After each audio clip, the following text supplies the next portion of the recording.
నేను 5వ తరగతి చదువుతున్నాను.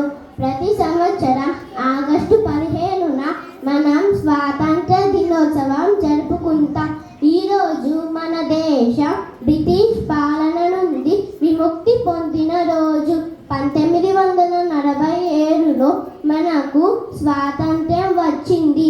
ఈ స్వేచ్ఛ కోసం అనేక మంది స్వాతంత్ర్య సమరయోధులు తమ ప్రాణాలను త్యాగం చేశారు.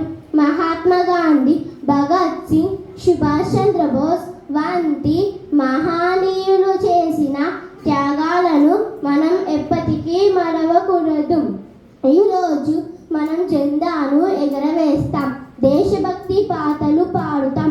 మన దేశాన్ని అభివృద్ధి చేయడం మన బాధ్యత. మనం విద్యలో నైపుణ్యంతో ముందుకు సాగి దేశాన్ని బలపరచాలి.